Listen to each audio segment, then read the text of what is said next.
Contohnya literasi elitis itu adalah di hotel, kemudian menyasar kampus, menyasar kegiatannya hampir di kantor-kantor, di universitas, di sekolah. Tetapi justru literasi yang saya kembangkan itu adalah literasi akar rumput, artinya tidak tercover oleh itu. Dan justru gerakan literasi nasional itu dimulai dari literasi akar rumput.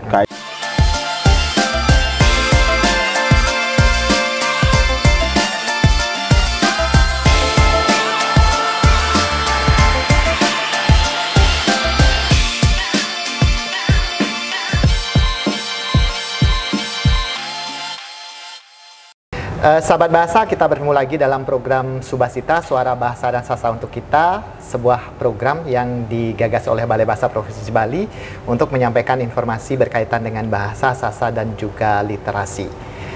Untuk Subasita kali ini kami hadir langsung ke lapangan. Untuk saat ini kami ada di Universitas Pendidikan Ganesha Undiksa untuk bertemu dengan salah satu pengajar akademisi di Undiksa yang sekaligus juga merupakan praktisi literasi yang sudah sering membantu Balai Bahasa Provinsi Bali dan juga sering melaksanakan kegiatan-kegiatan berkaitan dengan literasi. Apa saja kegiatan yang Pak Wayan Artikel lakukan? Langsung saja kita berbincang dengan beliau. Pak Yan, terima kasih banyak atas waktunya. Kami mengganggu nih. Ya, baik. Tahu Pak Yan sibuk lah. Terima kasih juga dari Pak Nyoman Sutrisna. Nanti kami minta informasi, Pak Yan bisa berbagi supaya bisa menginspirasi pendengar dan pemirsa. Baik, Pak Yan, sekarang Pak Yan di Undiksa di Prodi Pendidikan Bahasa dan Sastra Indonesia di Fakultas Bahasa dan Seni. Pak Yan, kalau dari sisi Pak Yan sebagai seorang pengajar, melihat kondisi literasi kita saat ini, melihat minat, biasanya literasi itu kadang-kadang diidentikan dengan minat baca juga, hubungannya ke sana begitu Pak Yan ya. Kalau Pak Yan melihat kondisi literasi kita saat ini bagaimana Pak Yan? Sebenarnya itu sangat memprihatinkan, tetapi kita memang memaknai literasi pada standar yang kita turunkan. Tetapi kalau kita berpikir esensial, maka di mahasiswa pun literasi itu masih persoalan besar. Iya, betul. Cuman kalau kita menganggap literasi sebatas kebutuhan untuk membaca, kebutuhan akademik formal, mungkin bisa, karena semua bisa baca. Tetapi literasi dalam pengertian esensial dan itu masih berat sebenarnya, persoalannya sangat kurang sebenarnya. Kadang juga kita masyarakat termasuk saya sendiri, kenapa saya membaca atau kenapa mahasiswa membaca? Karena mereka akan ujian, begitu ya, bukan karena mereka ingin dapat informasi begitu Pak Yan ya. Bukan. Mungkin yang perlu ditumbuhkan adalah minat mereka supaya mereka bisa membaca untuk hiburan gitu Pak Yan, itu ya Pak Yan? Bukan, hiburan salah satu jenis dampak dari pengetahuan. Sebenarnya kita membaca itu adalah untuk mendapatkan pengetahuan. Pengetahuan yang kita bangun lebih banyak pengetahuan formal, bukan pengetahuan mandiri yang kita bangun. Jadi literasi sebenarnya untuk memenuhi kebutuhan manusia terhadap pengetahuan. Dan itu bisa dilakukan dengan cara salah satunya membaca.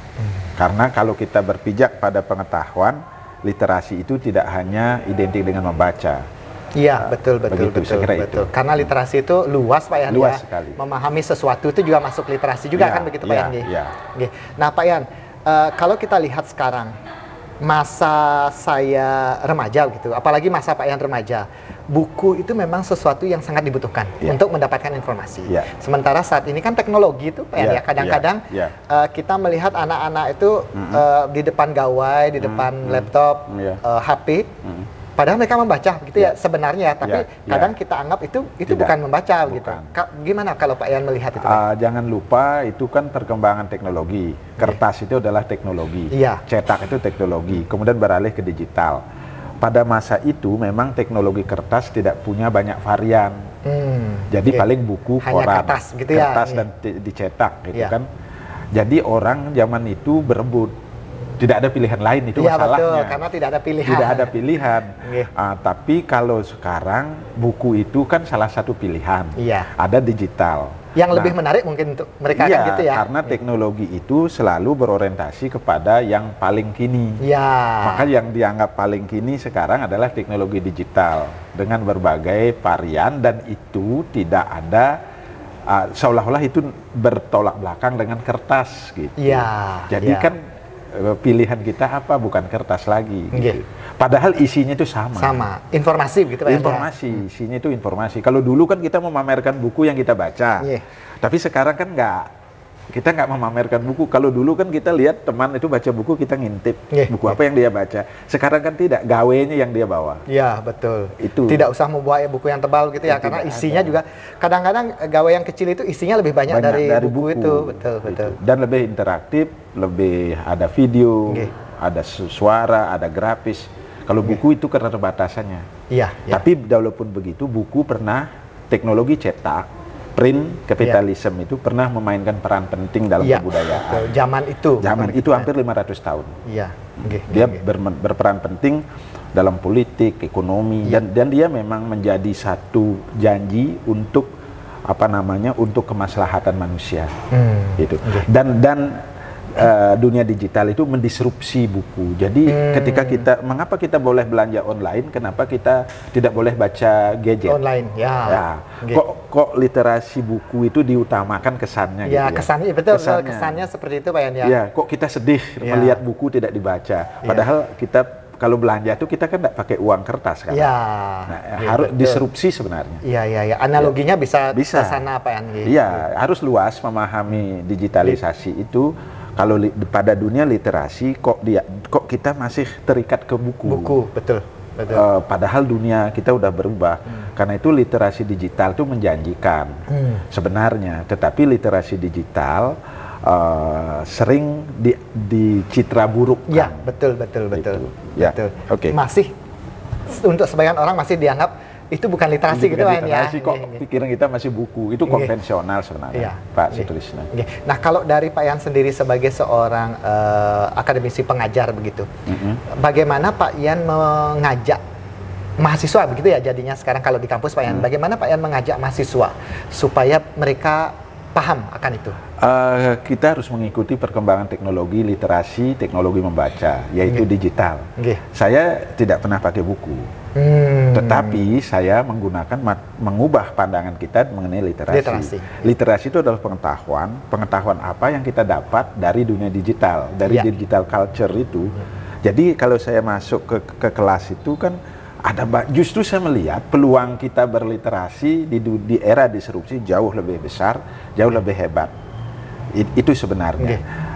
Kalau dulu sangat terbatas, kalau sekarang luas sekali dan cepat kita dapatkan informasi. Karena itu saya di dalam perkuliahan hampir sudah sedikit menggunakan buku dan kertas. Sudah teknologi itu dipakai begitu itu dipakai ya.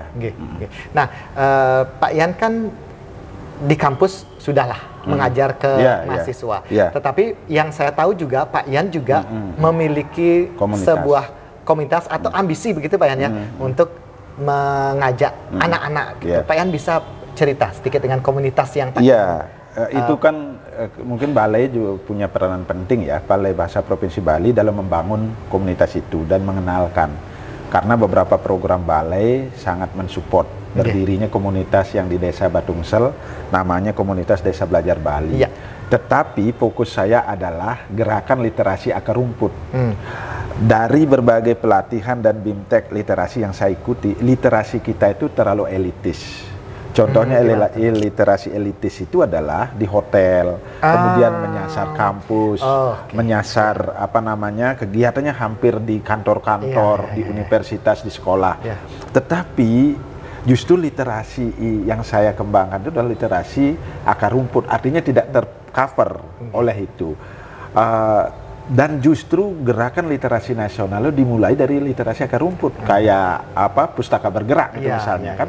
Nah, Akhirnya saya posisikan komunitas desa belajar itu di situ untuk membantu gerakan literasi yang tidak tercover atau tidak pernah dilayani oleh gerakan literasi elitis. Saya kira itu. Ya, itu latar belakangnya tadi. Ya. Kalau mulai berdirinya kapan nih Pak ya? Sebenarnya kan itu berbelok dia. Gerakan itu mulai tahun 2018, intensif. Setelah saya ikut mewakili Balai Bahasa Bali ke Jakarta. Sebelum itu kan sudah ada gerakan-gerakan ya. Tetapi pendidikan pendampingan. Jadi saya bergerak membangun rumah belajar untuk membantu siswa yang ada di situ. Di sekitar sana. Iya, agar mendapatkan pendidikan pendampingan. Dan itu ternyata saya belokkan arah gerakan khusus ke literasi. Akhirnya komunitas desa belajar Bali lebih dikenal dengan gerakan literasi akar rumput. Sehingga banyak yang datang. Saya diundang dari situ untuk bisa membagi pengalaman. Disitulah saya mengembangkan.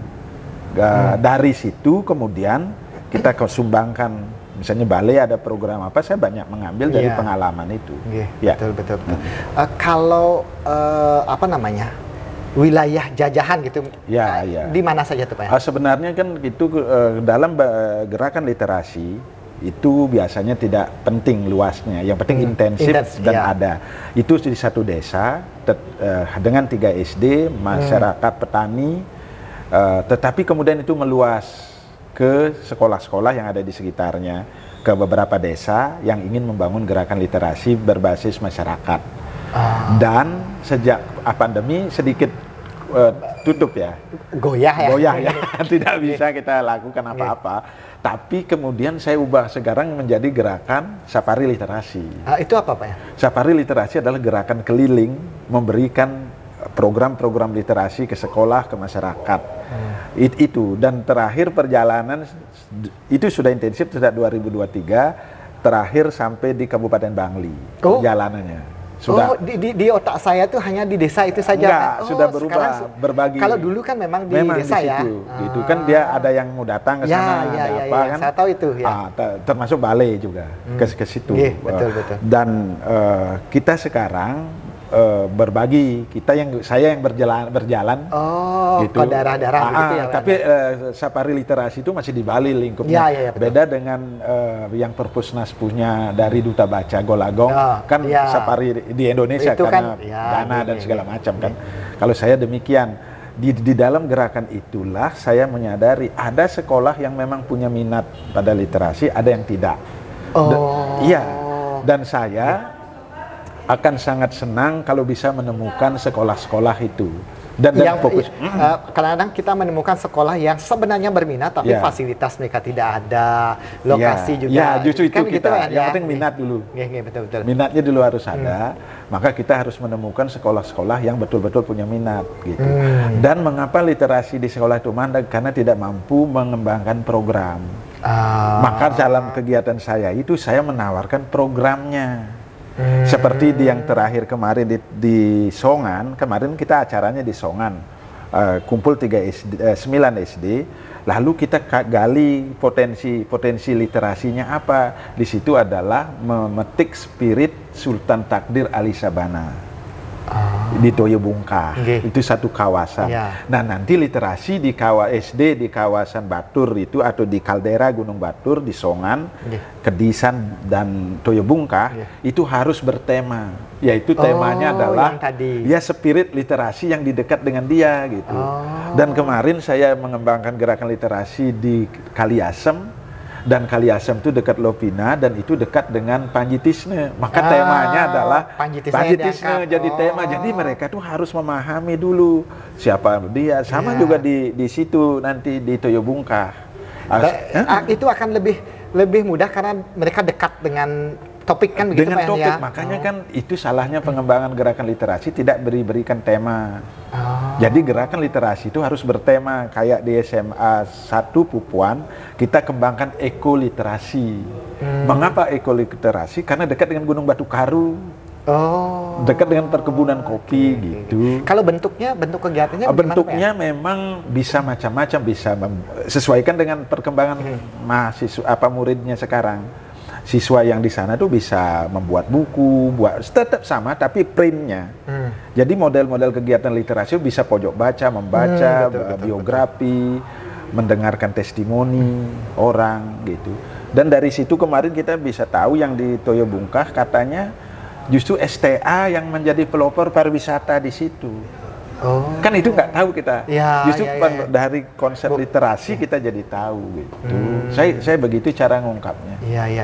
Dan seperti yang tadi saya sampaikan itu, semakin dekat dia dengan topik, akan semakin suka dia, begitu kan Pak Yan?